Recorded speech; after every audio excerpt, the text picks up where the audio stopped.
Is this going to be public? Yes. What do I say that's interesting enough but doesn't give too much away? This is going to be the challenge for what we're doing, right? It's finding that balance between what we can talk about and what we can't. We're talking about roughly million. For now, it's off record. Not even the team knows about it. This can't be seen before that thing goes out, right? So I can tell you now, like we're doing this thing where... Oh, don't record this. You're not filming this, right? This is secret information. Stop it.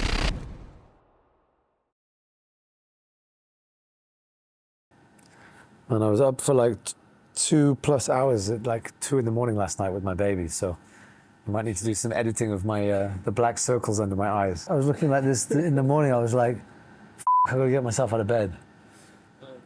I lost my job in the financial crisis here.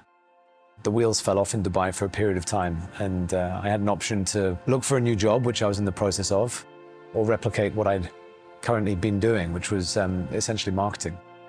That's how it started. One of the pivotal moments in Create early on was 18 months into Create. I let go of our biggest client because I said that we are focusing specifically on digital. And the only way to do that is to burn the boats and focus on that exclusively. And that's what we did. And we were able to scale over time. It took us quite a few years to find our feet. Fast forward through a whole bunch of things, COVID happened. We went into the COVID period about 60 people big. That was about, 10 years after we'd started. And we then hired 100 people in the following 14 months after COVID, because that's where the world moved. We just started to get into the government work in 2018, 2019. And then all of a sudden, our government clients needed a lot from us. There was a lot of messages to communicate. And all of a sudden, we were playing a different game.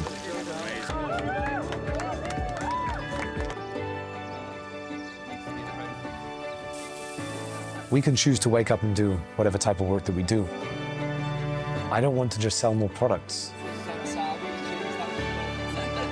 We want to create impact. We want to work with nation builders. We want to build economies. We want to help countries open their tourism market. And that's what we get to do with the clients we have.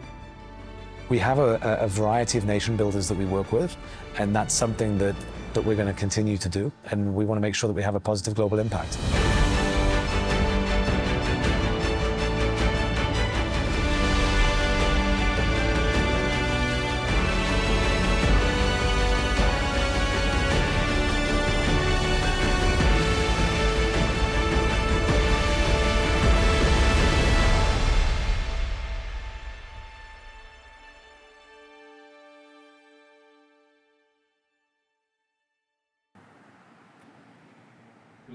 The work that we do and we think could inspire other campaigns. The way that we've built the agency is, we predominantly work with a lot of nation builders and a lot of government accounts. At any one point, if any of our key accounts decide not to renew with us, this will have an impact across the agency. In this particular case, this account is in Saudi, and it has been an account that we've been working on now for a few years and really helped the agency grow in many ways. Right now, we're in a repitch process, so agency life, every year we have to go back to pitch. Fortunately, this year, we're talking about a 3-year agreement with whereas in previous years, we've renewed a single year, one at a time. So it's a big step forward for us to be able to secure such a large client, such an impactful client. So right now, I'm changing this from... Now, there's a lot on the line if we don't get this. There are 16, 17 people that are employed full-time on that account. If this doesn't come through, the reality is we wouldn't be able to keep everybody in play. It's tough. It's really tough.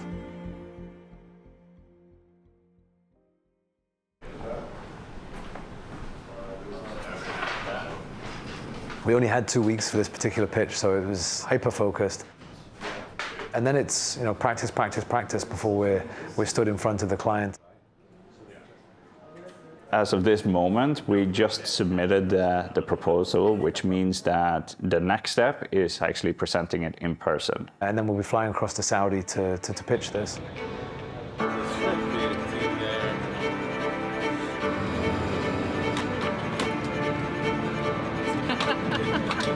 All aboard.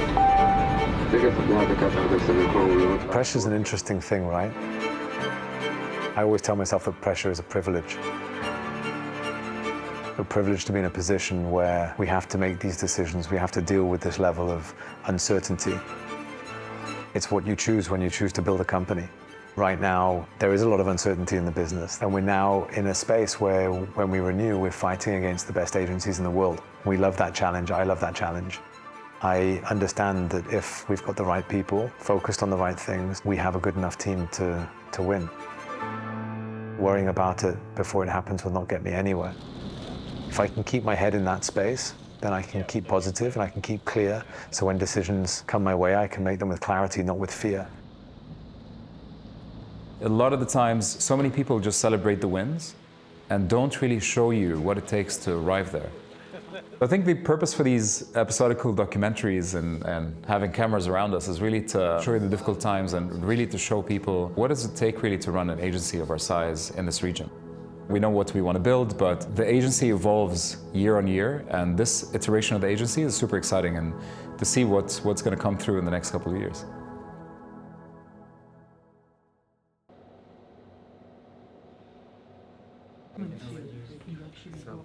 We are here at Vox Cinema, and we're about to take our client through two routes that we've kind of suggested for their brand film, both very, very cool and exciting. Vox is a really cool client. We've done a campaign with them last year, and it was for an offering that they had in Saudi. اليوم عندي تجربة جديدة راح أثبت لكم فيها شيء كثير يهمكم. كثير قالوا لي أسعار فوكس سينما ثابتة. So we've been talking about doing a brand campaign for our cinema's brand Vox for almost about a year now. I'll let Matthew introduce Create a little bit. They were the digital agency of the year from Campaign Middle East and the independent agency of the year. Vox is the biggest cinema in the region from a footprint perspective. And we really felt that, as a brand, Vox were eager to push the limit, to really kind of, stand out among the cinema scene. It's a gathering place for Up and coming, there's another big campaign that we're in the works with as well. It's going to be one of their biggest campaigns of the year, so we're super excited to work with them on it. This is a bit of a workshop in the cinema, actually. It's really cool to be on ground and really immerse ourselves in what they offer. Our love for the art of cinema gets us super excited to work with a brand like Vox. The creative is still in the works, but it's going to be an exciting project, and I can't wait to get started on it, because creatively, but also technically, it will be an interesting challenge to create.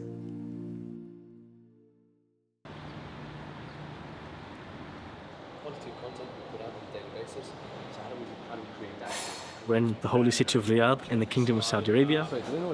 We are ripping apart our pitch deck. Every slide, every word is being challenged. Is that the right order? How will the audience receive it? Maybe it was 250 slides, now it's 150. Every moment counts in that 45 minutes.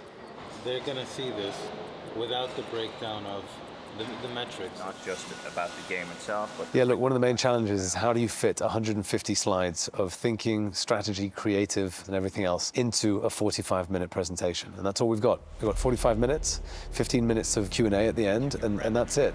This is like match day. It's like bringing the best talent we can together, thinking about the craziest ideas, what will work, what might not even work. There's a lot of adrenaline, there's a lot of stress, contracts, reputations on the line, all of these things. We're widening our spectrum. You need to be confident that this is the right solution for them. And that's what I believe that we have.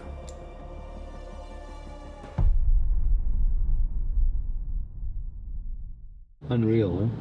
We've been waiting for that email to come through, and it came through just as we were in the air, actually. Oh, really? First email I got when I landed. And that'll really turbocharge so many things in terms of visibility. To have a global account like that. They want us to rework our proposal to structure to be the global agency, and then they said separately we'd also like a proposal to cover two separate global digital first campaigns for COP. So an absolute monster. Chunky. Yeah. Chunky piece of work, Yeah. eh? Unreal, huh?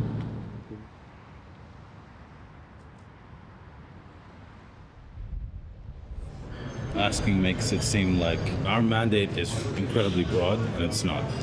No, but it's not. It's the purpose for us, I think, is to understand their roles, their objectives, and then ensure that the global audience social strategy that we create off the back of that aligns. It'll be great. It's just going to be brilliant listening to that level of people and understanding where they are on this journey. We are heading to the COP29 offices for the first of 2 days of discovery. We're meeting the presidency team to understand their national objectives for COP.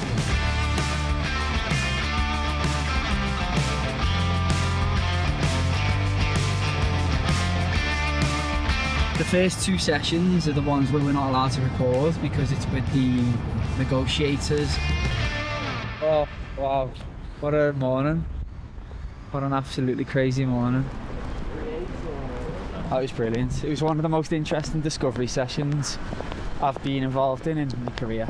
You're talking to a really high-level person about negotiating strategy. We definitely do need like a leader on this account who's comfortable.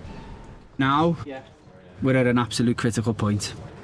We have 10 days to map out the first phase of their digital commerce strategy.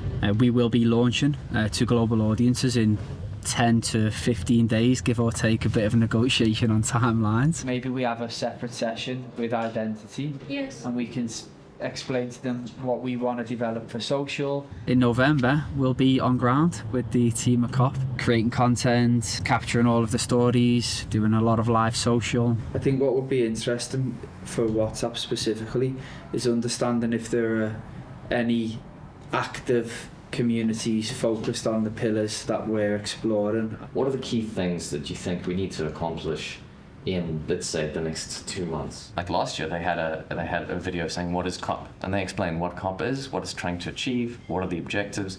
So like the basic building blocks, what the brand is. There are all of these stakeholders who are waiting for you to communicate so they can start communicating. I think the key messaging, key scope is to communicate their role within that year of solidarity.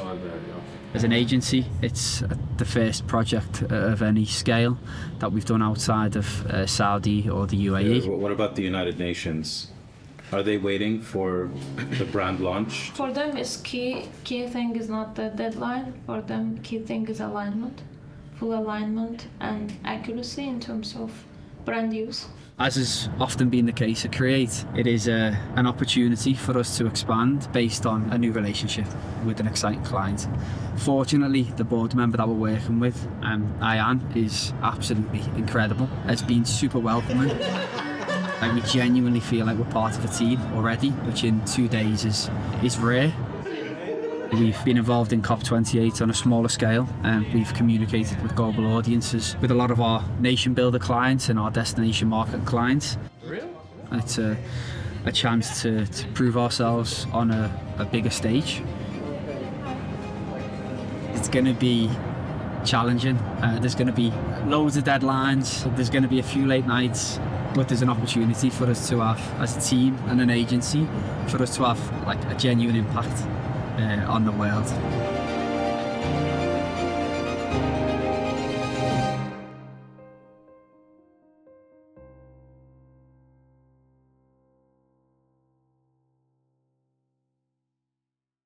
That's it? Cool, I got 3 minutes, so I've got to bounce.